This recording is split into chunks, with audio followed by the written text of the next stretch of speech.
Des éléphants loups aux chiens en Suisse maintenant, avec le canton de Bâle-Ville qui a réinstauré depuis quelques mois une formation pour les primo-détenteurs de chiens. Cette formation est obligatoire, payante, mais bien perçue par les habitants, propriétaires ou non. Une obligation qui avait été déjà en place entre 2008 et 2016, mais une fois levée, elle avait été suivie d'une forte augmentation des mauvais comportements et notamment des cas de morsure. Les détails avec Louis Belin et Bernard Stemmer.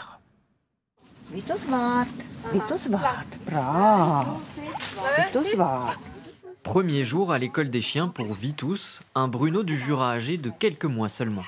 Vif et encore peu discipliné. Il est très jeune, il n'a que 5 mois et il est vraiment joueur. Il veut tout mettre dans sa bouche, comme un bébé.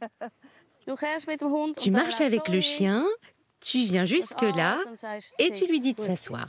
C'est la toute première de 8 leçons où ces chiens et leurs propriétaires apprennent à parler la même langue. Voilà quelques mois que le canton de Bâle a réinstauré cette obligation pour les primo-détenteurs de chiens. Bien marcher avec une laisse, assis, couché, à temps, ces exercices sont utiles dès qu'on sort avec le chien.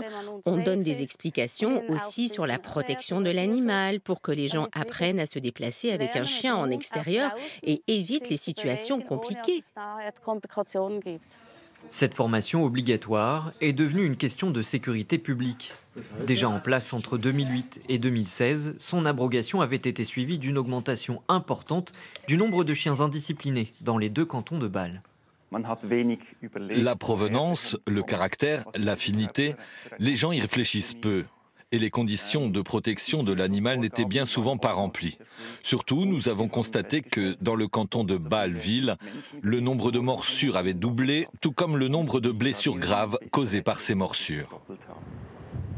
La ville de Bâle compte aujourd'hui plus de 6000 chiens enregistrés, avec de nombreux endroits interdits ou dédiés. Leurs propriétaires sont soumis à une taxe annuelle de 160 francs suisses, et pour chaque animal supplémentaire, ce sont même 320 francs qui s'y ajoutent.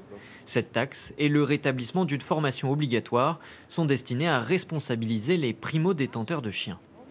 Je trouve ça très judicieux d'apprendre, par exemple, comment se comporter par rapport à de très gros chiens qui peuvent faire peur.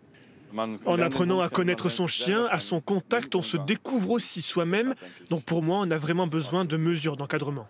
Une nécessité qui a elle aussi un prix puisque dans cette école, une des moins chères de Bâle, la formation coûte 320 francs suisses. À la fin de chaque leçon, une signature atteste que le propriétaire et son chien étaient présents. Et pour ceux qui refusent de s'y plier dans un délai d'1 an après l'acquisition, l'amende renouvelable chaque année peut monter jusqu'à plusieurs centaines de francs. Je trouve ça terrible que des gens veuillent un chien mais ne peuvent tout simplement pas se le permettre, financièrement parlant.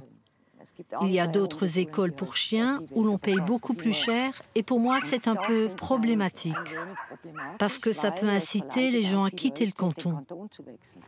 Selon des modalités parfois différentes, 14 cantons suisses sur 26 imposent désormais une formation minimale aux détenteurs de chiens.